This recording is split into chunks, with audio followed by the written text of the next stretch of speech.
Après avoir publié la première partie de cette vidéo, où je parlais de quel type de chaussures on doit porter ou ne pas porter lorsqu'on conduit, j'ai reçu quelques commentaires de personnes me demandant si conduire pieds nus était acceptable.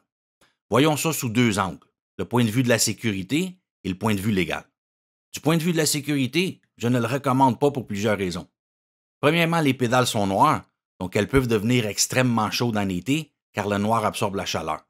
Il peut également y avoir des petites roches, des morceaux de verre, de métal ou n'importe quoi qui peut rester coincé entre les petits traîneux des pédales. Donc si on doit freiner en cas d'urgence, on va se blesser et notre réflexe sera de relâcher la pédale.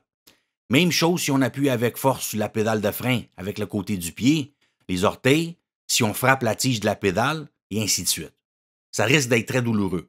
En plus, les pieds nus sont trop mous pour contrôler les pédales comparativement à des semelles de chaussures. Et les semelles en caoutchouc collent mieux aux pédales, surtout si nos pieds ou les pédales sont mouillés. Toutes ces situations vont donc évidemment nous empêcher de contrôler correctement les pédales, en particulier le frein. D'un point de vue légal, comme pour tout ce qui concerne la conduite, ça dépend de l'endroit où vous conduisez, donc vérifiez vos lois locales. Cependant, si vous effectuez des recherches à ce sujet, il est possible que vous ne trouviez pas de résultats spécifiques avec les mots « conduire pieds nus » ou des mots similaires. Il existe des lois qui interdisent de conduire de quelque manière que ce soit qui nuit à une conduite sécuritaire. Ces lois sont plus globales et couvrent beaucoup de sujets. Par exemple, manger, se raser, se maquiller, etc. Donc, conduire pieds nus pourrait être inclus dans ces lois. La police ne nous arrêtera peut-être pas si l'on est en train de faire une de ces choses.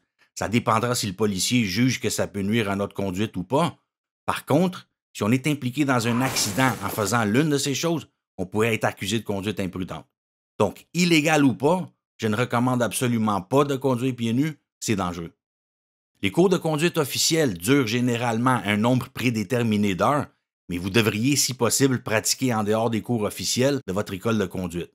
Une école de conduite est une école, après tout. Vous devriez voir ça un peu comme l'école normale. Quand on va à l'école, notre professeur nous enseigne une matière pendant 1 heure, disons. Ensuite, on l'étudie pendant 1 heure, 2, ou peu importe combien de temps c'est nécessaire pour la maîtriser. Une question que je me fais poser souvent est la suivante. Dans combien de temps vais-je être prêt ou prête? 1 semaine? 2 semaines? 1 mois? C'est pas forcément une question de semaine ou de mois. C'est une question de combien d'heures de pratique vous ferez pendant ces semaines ou ces mois. Si vous pratiquez pendant 1 an, mais seulement 1 heure par mois, ce ne sera pas suffisant. Si vous pratiquez seulement 1 semaine, mais 5 heures par jour, c'est beaucoup mieux.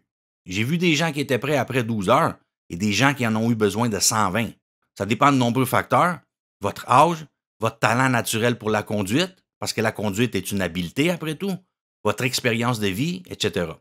Et parlant de votre expérience de vie, si vous faites ou avez déjà fait une ou plusieurs des 3 choses dont je parle des fois dans mes vidéos, du vélo, jouer à des jeux vidéo et faire du sport, en particulier du sport d'équipe, ça fera une différence énorme dans la façon dont votre cerveau va déjà être mieux conditionné pour la conduite. Je vais expliquer pourquoi plus en détail dans une prochaine vidéo sur la vision. Maintenant, il y a des gens qui ont du mal à distinguer la gauche de la droite. C'est pas qu'ils ne savent pas s'ils devraient aller par là ou par là, ça semble être l'interprétation des mots gauche ou droite par le cerveau. J'ai eu beaucoup d'élèves qui faisaient partie de ce groupe. Dans un cas, l'élève s'appelait Fatima et à chaque fois que je lui donnais l'instruction d'aller d'un côté ou de l'autre, elle voulait que je lui dise de tourner à Fatima ou à Carlos au lieu de à gauche ou à droite. Étant donné qu'elle était assise à gauche et moi à droite, c'était de cette façon qu'elle était capable d'interpréter les 2 directions. Une autre élève, quand elle est allée faire son examen, elle a peint les ongles de sa main gauche en rouge et ceux de la main droite en bleu. Comme ça, quand l'examinateur lui demandait de tourner ou de changer de voie à droite, elle pensait bleu. Si on lui demandait d'aller à gauche, elle pensait rouge. Et j'avais une autre élève qui avait cette caractéristique aussi, mais celle-là, c'était un cas un peu différent. Elle avait été guide touristique pendant de nombreuses années, donc elle faisait presque toujours face aux gens quand elle leur montrait les attractions touristiques. Chaque fois qu'elle pointait vers une direction, elle disait le mot pour la direction opposée. À votre gauche, vous avez ceci. Mais pour elle, c'était sa droite puisqu'elle leur faisait face. Après toutes ces années, elle a fini par programmer son cerveau à confondre la gauche et la droite. Donc, si vous faites partie de ce groupe de gens, n'hésitez pas à demander à votre professeur de conduite ou à votre accompagnateur d'utiliser des techniques comme celles dont j'ai discuté ou de pointer vers le côté où il vous demande d'aller lorsqu'il vous donne des instructions ou quoi que ce soit qui peut fonctionner pour vous.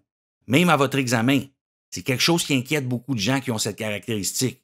Si votre examinateur fait ce métier depuis un certain temps, il ou elle a certainement déjà vu des candidats comme vous.